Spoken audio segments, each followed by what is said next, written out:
Alright, so I have my 2 front bodice pieces done, and what I'm going to do now is attach the shoulder straps. So there is a couple different ways you can do this as well. I prefer to bind in the round, so I'm going to show you how to do that, but I'll also show you how to do it by the instructions in case you're someone who prefers to do it that way. Both ways end up coming out exactly the same, so it's just personal preference on what you find easier. So for the directions, what you're going to want to do is take one side of your bodice and line it up with its matching back bodice. So here's the center back bodice, so I'm going to use this side so the shoulders match up. Hopefully that makes sense.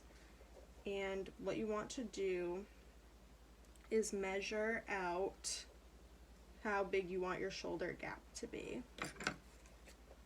I need to double check what it calls for 18 to 24 months, which is the size I'm making.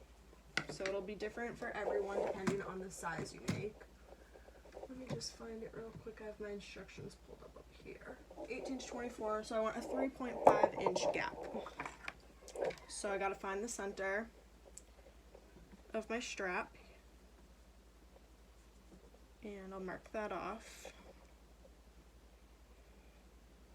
And then I'm going to measure 1.75 on each side of it, which will give me a 3.5 inch gap.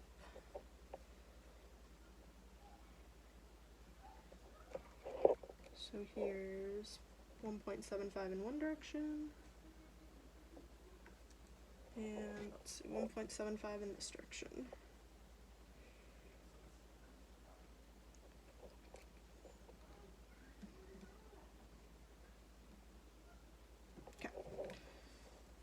That's going to tell me where to start and end my shoulders.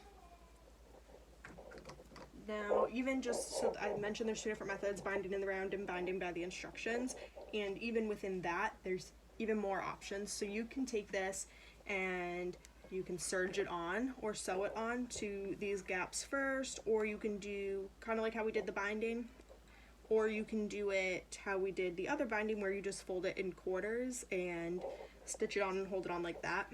That's what I'm going to do. So I'm just folding it in towards the center, just eyeballing it for me, but ideally you would have ironed this so you would get a memory press.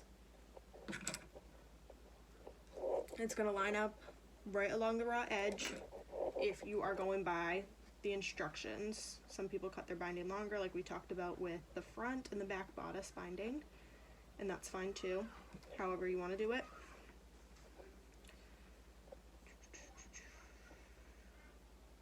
I'm just going to fold this in half. Alright, and then where your first clip or pin is going to be where it lines up at the top and where your shoulder gap starts. So you want that pin to be just right above the binding. Fold it over, and then you'll stretch this to find the center point here. Don't stretch the bodice at all, just the binding, and then make sure the bodice is sandwiched up all the way in between there. Then this will be your gap right here. So I'm just going to fold it in towards the center and then fold it in half where this pin was and just throw a clip in it just to hold everything in place, but you're not clipping it to anything. And then when you get to this next clip or pin, fold it in half towards the center and then fold it over on itself, and then you want the binding to be right below that pin, directly below, and that's going to give you your 3.5 inch shoulder gap. So I can pull that out and clip it on right here. Okay. Now you'll just do the same with this last piece here and line it up with this bottom raw edge. And then stretch it out. Make sure you don't stretch the bodice at all, just the binding. pinch it up in there, and there you go. Then you just top stitch all on here with either a cover stitch machine or your sewing machine. I only have a sewing machine and a serger, not a cover stitch, so I'm just going to go ahead and do it with this. And I'm going to pull my tails longer. I'm playing bobbin chicken. I really should make a new one right now, but I won't. I'll play bobbin chicken and see how it goes. Okay. I'm just going to grab my threads and just apply some tension for the first few stitches until it makes a knot on the underside and begin sewing. There we go. Okay. Now I'm just going to stretch the binding, make sure the bodice is tucked all the way up in there. And again, just apply some tension on the back because I'm stretching the binding so much, because it's not actual ribbing, it's actually French terry, which is probably the worst you could use for binding. And so I have to stretch it pretty hard.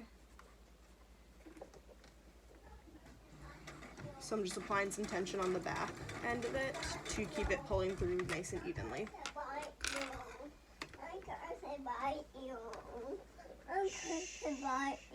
Carson bite you? Oh no, go tell Daddy.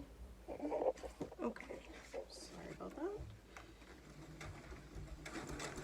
And now this is important when you get to this gap piece right here. It's going to be very important to remember what you do on the first strap, because that's what you're going to have to do on the second strap. If you just let this feed through naturally and don't stretch it at all, you need to make sure you do that on the other one. If you stretch this moderately, make sure you do that on the other one. If you really stretch it, make sure you do that on the other one. Because even though we measured a 3.5-inch gap here, if you stretch while you top stitch and then you don't stretch the other one, they will end up different lengths. So I'm just going to slightly stretch as it's going through.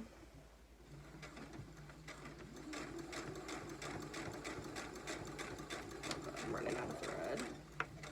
Should not have played bobbin chicken while filming a video, because it's not going to make it.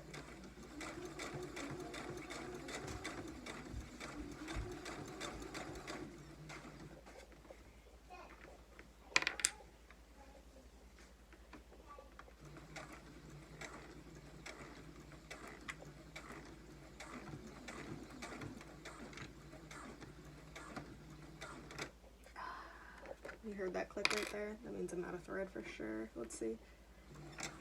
Oh yeah, okay. So, hold that up. Alright, I'm going to make myself another bobbin, and once I do, I'm just going to finish top stitching right down here, exactly the same as you did it over here, and then we'll jump back in on the other side to show you the other method of doing it.